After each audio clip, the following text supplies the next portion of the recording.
Shalom. Salam sejahtera untuk teman-teman, saudara-saudari sekalian, anak-anak yang diberkati dari teman-teman bersinar. Perkenalkan, nama saya Romo Justinus Damaiwasono.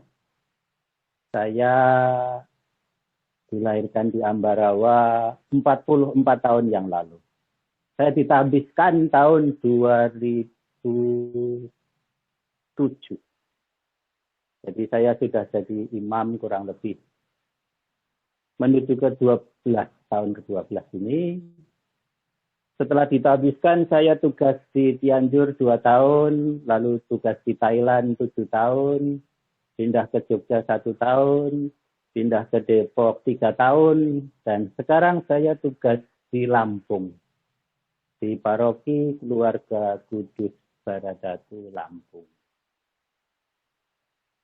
Saudara-saudari yang terkasih, teman-teman yang diberkati oleh Tuhan, para rekan ziarah Tursina, mari kita ikuti bersama-sama peziarahan kita. Kita akan mengenal tentang seorang martir yang hidup sekitar abad ke-3. Siapakah itu? Dia adalah Santo Laurentius. Mari kita ikuti peziarahan kita ini dari awal hingga akhir.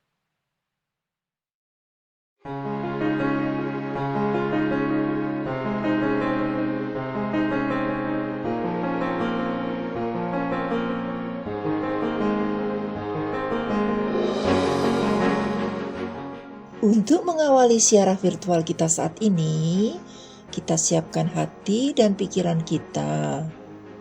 Kita nyalakan sebuah lilin. Marilah kita berdoa pribadi.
Santo Laurentius lahir di kota Huesca, Spanyol di sekitar tahun 225. Ia adalah salah satu dari 7 diakon yang menjadi martir bersama Paus Sixtus II pada masa pemerintahan Kaisar Valerianus. Ia belajar di Saragossa dan bertemu dengan gurunya yang kemudian diangkat menjadi Paus Sixtus II di kota Roma pada tahun 257. Laurentius diajak ke kota Roma dan diangkat menjadi seorang diakon. Meskipun masih muda, namun ia disebut diakon agung dari Roma, yang bertugas mengelola kas gereja dan membagi-bagikan derma bagi para fakir miskin dan para janda di seluruh kota Roma. Ia juga menjadi pelayan utama Paus dalam setiap upacara liturgi. Pada tanggal 6 Agustus tahun 258, para prajurit Romawi menerjang masuk ke dalam katakombe saat Paus Sixtus II sedang memimpin misa. Paus Sixtus II bersama dengan 2 orang diakonnya, yaitu Santo Felicissimus dan Santo Agapitus, setelah diancam agar membuat jera umat yang hadir, kemudian dibunuh di tempat itu dengan dipenggal kepala mereka. Sedangkan Santo Laurentius ditangkap dan dibawa ke penjara. Penguasa Roma mengetahui bahwa Laurentius diberi tugas mengurus kas dan harta kekayaan gereja. Karena itu, ia lalu membujuk Laurentius untuk menyerahkan semua kekayaan gereja kepada penguasa Roma. Santo Laurentius meminta waktu 3 hari untuk mengumpulkan semua harta kekayaan gereja yang disimpannya. Dia bekerja cepat mengumpulkan orang-orang miskin, lalu membagi-bagikan kekayaan gereja sebanyak mungkin kepada mereka. Pada hari ketiga, ia memimpin para orang miskin, orang cacat, orang buta, dan orang sakit berarak menuju ke rumah penguasa kota Roma. Laurentius berkata, "Tuanku, inilah harta kekayaan gereja yang saya jaga. Terimalah dan peliharalah mereka dengan sebaik-baiknya." Tindakan dan kata-kata Laurentius ini dianggap sebagai suatu olokan dan penghinaan terhadap penguasa Roma. Karena itu, ia segera ditangkap dan dipanggang hidup-hidup di atas pemanggang besi yang panas membara. Laurentius tidak gentar sedikit pun menghadapi hukuman ini.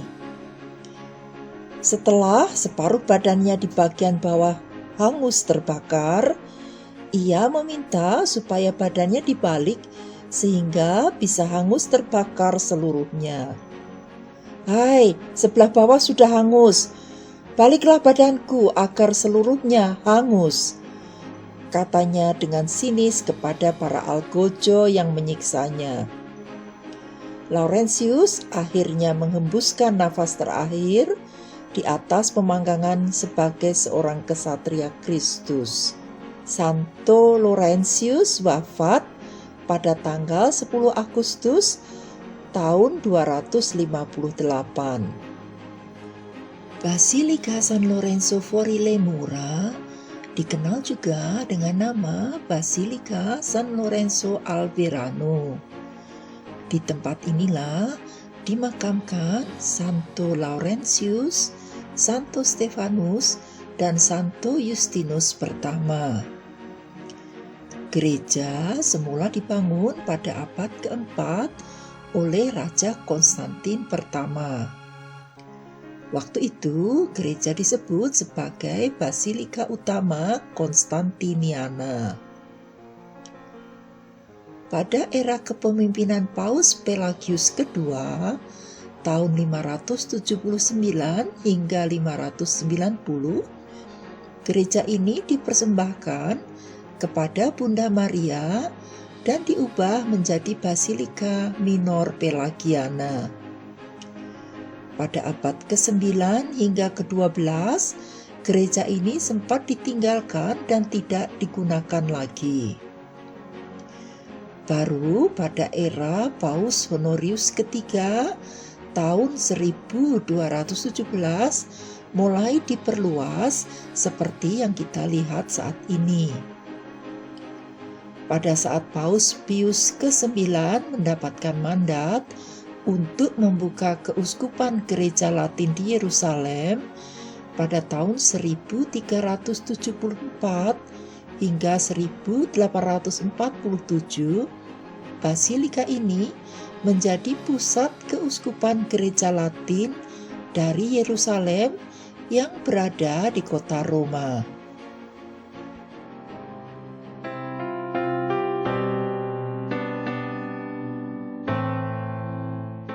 Saat ini kita berada di sebuah wilayah kota Roma yang disebut Verano. Tempat ini tidak jauh dari rumah sakit milik Universitas La Sapienza yang sangat terkenal di kota Roma. Gereja yang akan kita kunjungi dinamakan Basilika San Lorenzo Fuori le Mura. Fuori le Mura artinya terletak di luar tembok kota Roma.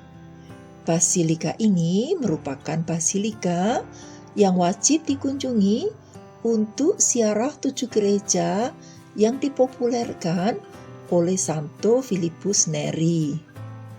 Tembok yang kita lihat adalah tembok yang mengelilingi pemakaman umum Verano.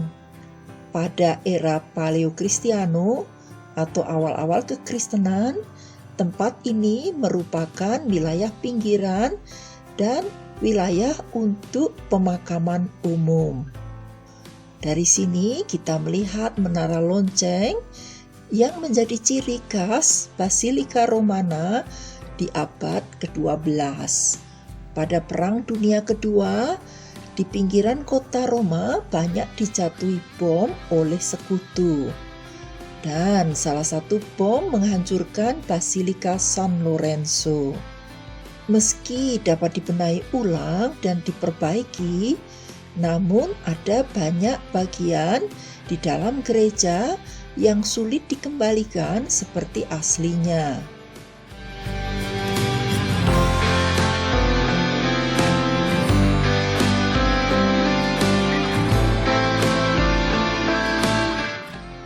Di portiko ini atau teras depan, pada dinding terdapat lukisan afresko yang mengisahkan hidup Santo Laurentius, Santo Stefanus, dan Santo Henricus II.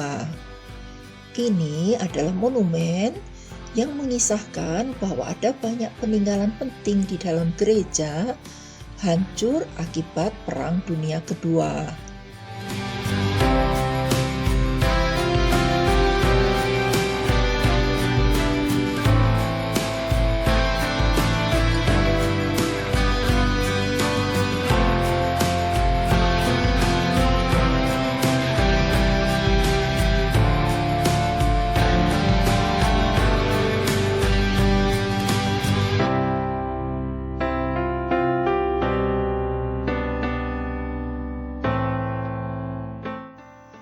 Di tempat ini masih bisa kita lihat sarkofago atau peti marmer yang digunakan untuk menyimpan jasad tokoh-tokoh penting gereja yang terselamatkan dari bom.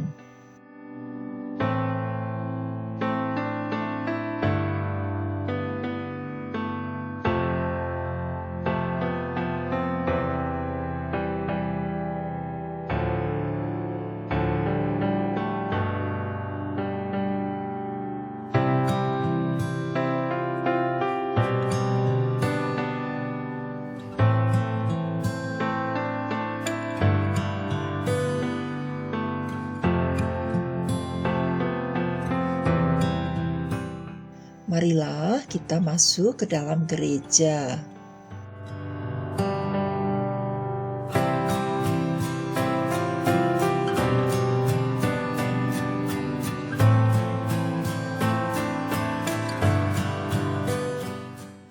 Gereja ini dibagi dalam 3 navata, yaitu koridor utama diapit oleh koridor kanan dan kiri yang dibatasi dengan pilar-pilar marmer.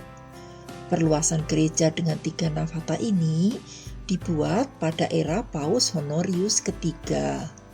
Altar utama yang dibangun tepat di atas makam Santo Laurentius adalah hasil perluasan gereja pertama dibuat pada era Paus Pelagius II. Dari koridor kanan ini bisa kita lihat ada beberapa tempat-tempat doa khusus meski tidak dalam bentuk altar seperti biasanya. Ini adalah tempat doa bersama Padre Pio.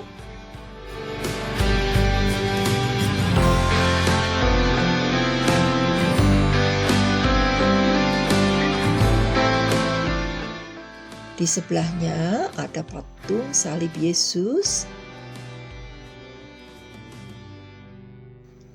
Dan ini adalah patung Bunda Maria Ratu Surga.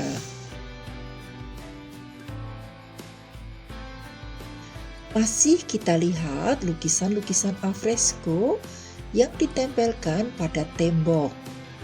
Lukisan-lukisan alfresco ini adalah lukisan-lukisan alfresco yang dapat diselamatkan dari dinding-dinding gereja yang hancur karena bom.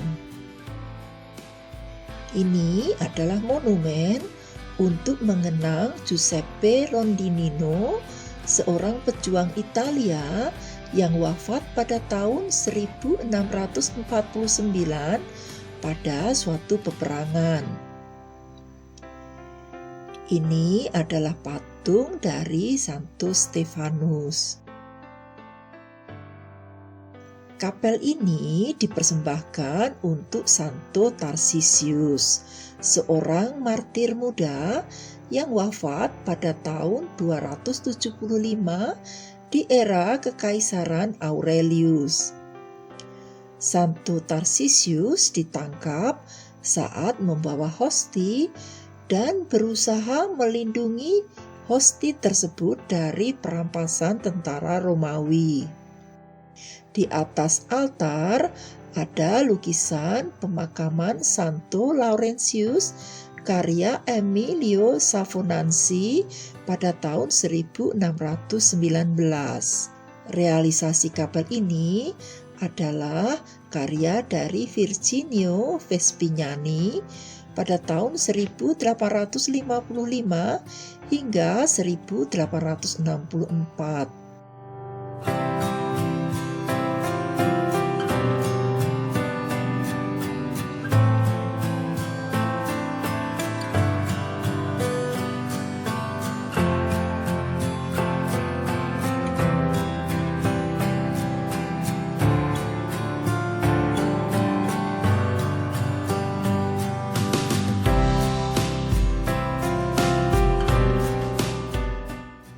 Di lantai ini dituliskan kunjungan pertama Paus Pius ke-12 pada tanggal 19 Juli 1943 setelah gereja hancur total akibat bom yang dijatuhkan oleh tentara sekutu.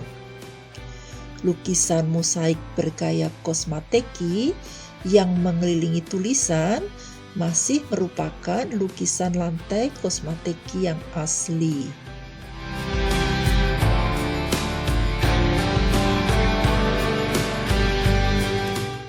Kita lihat ada dua amboni atau mimbar untuk membacakan kitab suci. Mimbar ini digunakan untuk membacakan kitab suci Perjanjian Lama, sementara mimbar yang ini digunakan untuk membacakan kitab suci Perjanjian Baru.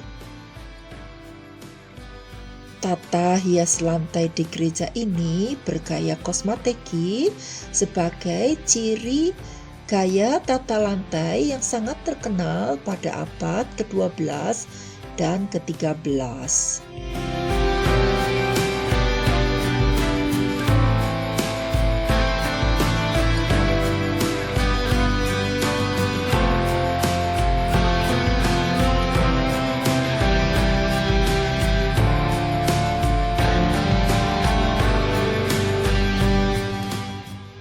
Di bawah altar utama inilah disemayamkan tubuh Santo Laurentius, Santo Stefanus, dan Santo Justinus pertama. Menurut kisahnya, tubuh Santo Stefanus ditemukan pada tahun 415 di sebuah desa kecil bernama Bait Jamal, tidak jauh dari kota Yerusalem, oleh Pastor Luciano.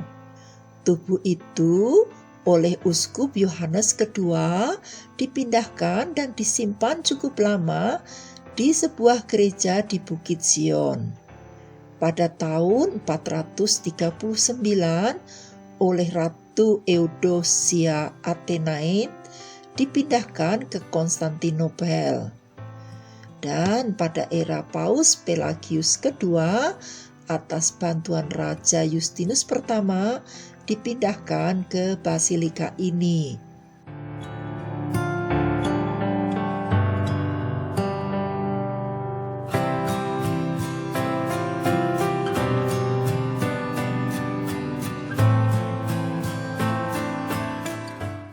Di belakang makam ada sebuah tembok dan diletakkan dua monumen penting.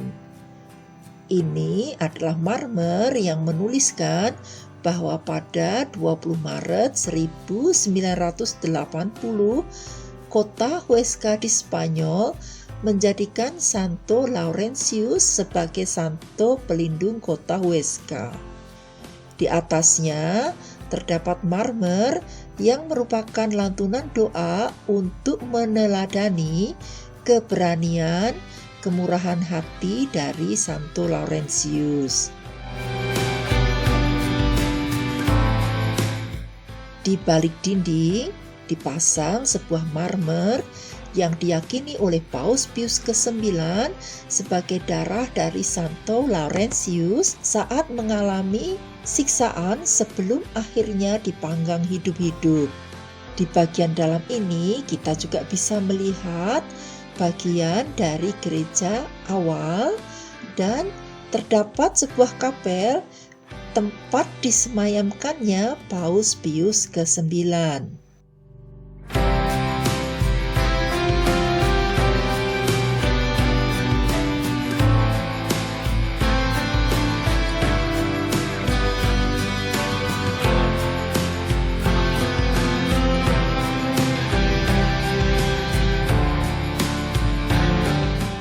Marilah kita gunakan kesempatan istimewa ini secara khusus berdoa bersama Santo Laurentius, Santo Stefanus, dan Santo Justinus yang berada dekat bersama kita saat ini.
Marilah kita lanjutkan kunjungan virtual kita.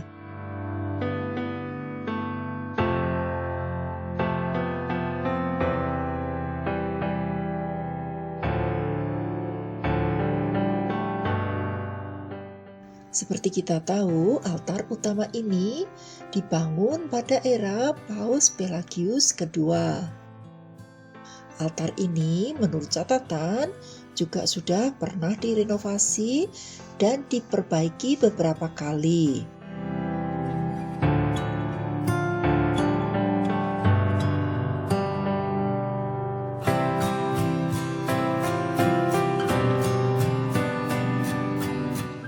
Pilar-pilar besar yang kita lihat di samping kanan dan kiri dibuat saat Paus Honorius III memperluas gereja ini.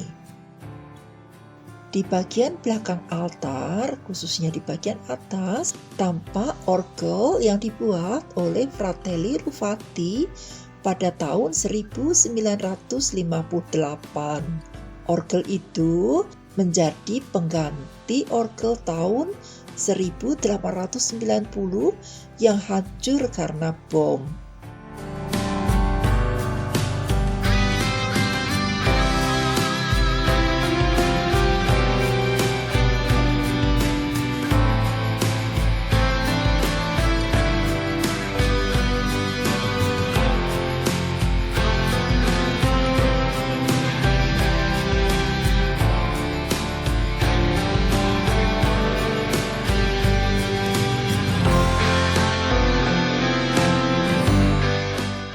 Empat pilar dari marmer berwarna merah yang mengelilingi altar utama menurut catatan dibuat pada tahun 1418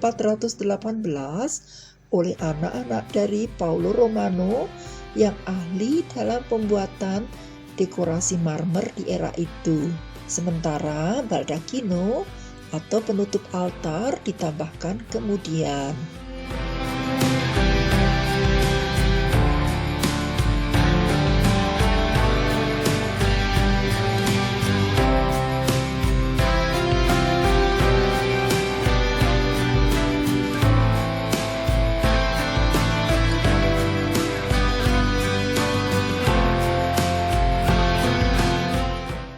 Ini adalah Santo Yusuf dan kanak-kanak Yesus. Mari kita berdoa sejenak bersama Santo Yusuf di tempat suci ini sesuai dengan ajakan Bapak Paus untuk selalu meneladani iman Santo Yusuf sebagai Bapa pelindung gereja.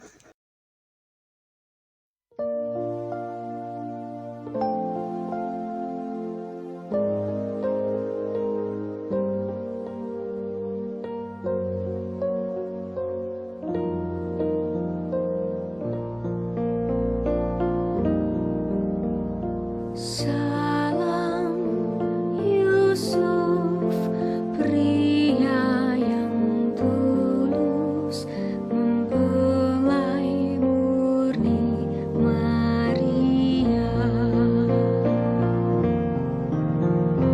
Ayah Mesias, keturunan Daud, terpujilah engkau di antara pria,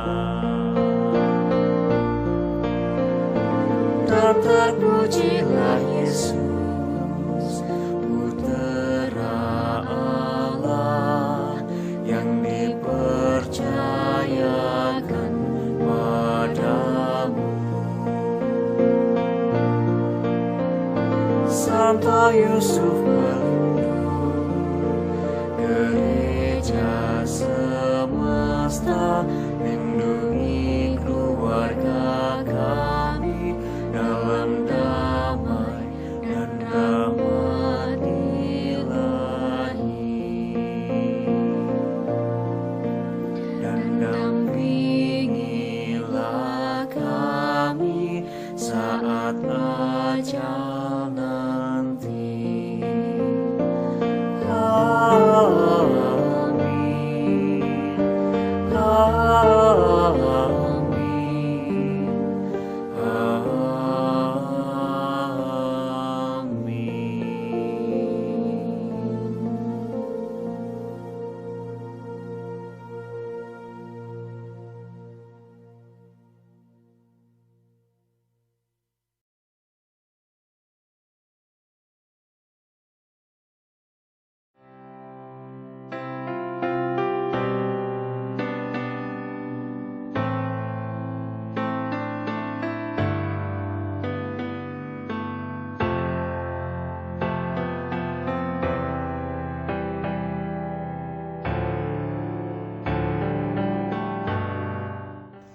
Di belakang pintu yang tertutup ini terdapat sebuah katakombe dari Santa Ciriaca.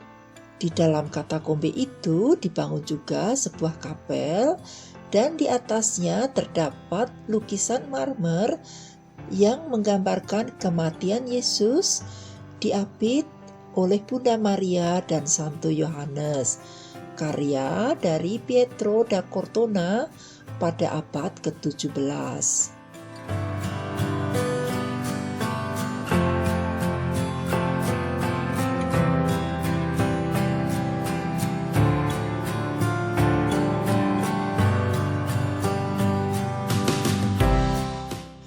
Ini adalah patung dari Santo Laurentius.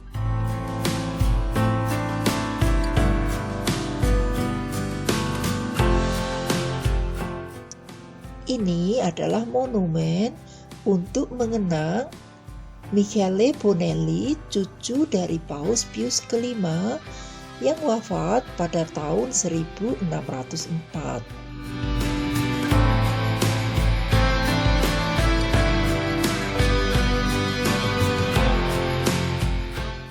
Ini adalah patung dari Santo Fransiskus dari Assisi.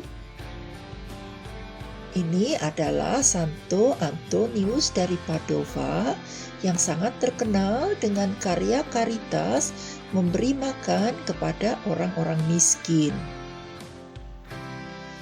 Tempat ini digunakan untuk berdoa kepada hati kudus Yesus. Ini adalah tempat doa bersama Santo Yohanes Paulus II.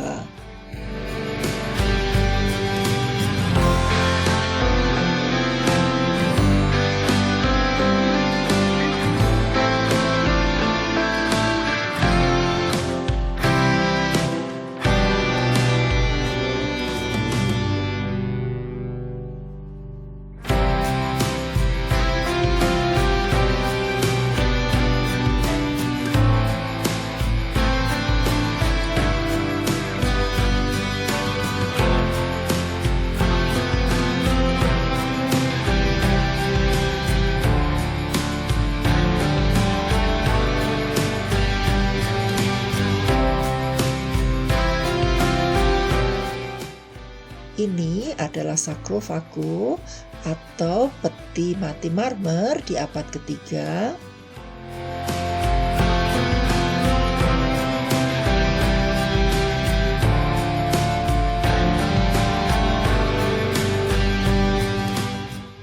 Dan ini adalah tempat pembaptisan.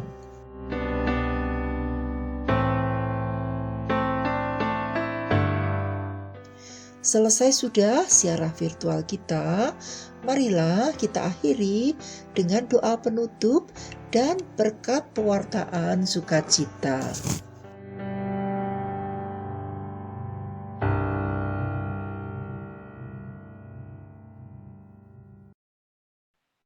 Ya, baik teman-teman, saudara-saudari yang terkasih dalam Yesus Kristus, kita bersama-sama telah melihat siapakah itu Santo Laurentius.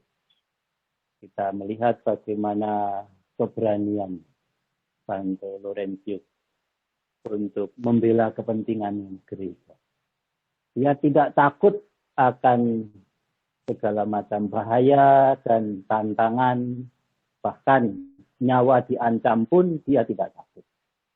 Bukan hanya itu, dia sangat cerdas bagaimana ia menyelamatkan harta kekayaan gereja. Dengan cara dia membagi-bagikan kepada orang-orang miskin, dan kemudian dia membawa orang-orang miskin itu kepada penguasa Roma, lalu mengatakan akhirnya penguasa Roma itu marah, tapi Santo Laurentius dengan tenang menghadapi semuanya. Ketika ia dibakar pun, dia juga dengan sinis mengatakan, wah ini yang bawah sudah kosong, belum dibalik nih, ayo balik. Apa makna dari kisah Santo Laurentius yang bisa kita petik? Yaitu, mari kita tidak usah takut-takut untuk membela kebenaran. Sekalipun harus mengorbankan jiwa dan raga, harus mengorbankan nyawa kita, tetapi untuk gereja demi kepentingan Kristus, kita harus rela mengorbankan segala-galanya.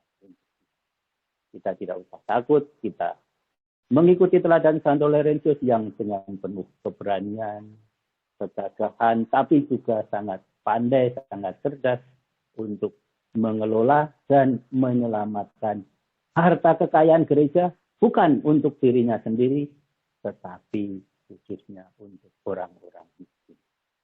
Semoga kita pun juga demikian, berani memperjuangkan kepentingan orang-orang miskin, bahkan kalau kita harus mengorbankan nyawa kita, kita harus mau mengorbankan. Baik, terima kasih saudara-saudari yang terkasih, kita telah mengikuti peziarahan ini. Kini, marilah kita berdoa dan kita akan memohon berkat Tuhan. Dalam nama Bapa dan Putra dan Roh Kudus. Amin. Tuhan Yesus Kristus, Engkau mengajak kami untuk berani memanggul salib. Karena Engkau sendiri juga dengan penuh keberanian memanggil salib-Mu untuk keselamatan kami. Pada hari ini kami telah berziarah mengikuti kisah tentang Santo Laurentius yang sangat gigih, yang sangat berani memperjuangkan orang-orang miskin sampai ia harus mati di tangan penguasa yang benar. Namun ia tidak takut akan bahaya maut badani, sebab ia percaya bahwa Engkau adalah Allah yang hidup, Allah yang telah bangkit dari antara orang mati pada hari ketiga, dan Engkau pun juga akan membangkitkan kami semua. Melalui teladan Santo Laurentius ini, bantulah kami juga supaya kami berani berkorban untuk kerajaan Allah. Supaya kami berani setia terhadap panggilan kami masing-masing, apapun nilai dan pengorbanan yang harus kami perjuangkan. Doa yang tiada sempurna ini, ya Tuhan, kami haturkan kepadamu dengan pengantaran Yesus Kristus yang hidup dan berkuasa bersama Dikau dalam persatuan dengan Roh Kudus Allah sepanjang segala masa. Tuhan sertamu dan sertamu juga. Dan semoga saudara-saudari sekalian senantiasa dibimbing, dilindungi, serta diberkati dengan berkat Allah yang Maha Kuasa dalam nama Bapa dan Putra dan Roh Kudus. Amin. Salam, salam sejahtera. Terima kasih sudah berziarah bersama kami. Sampai jumpa di lain kesempatan. Semoga Tuhan senantiasa memberkati kita. Salam sejahtera, sehat selalu, dan tetap semangat seperti semangat Santo Laurentius. Amin.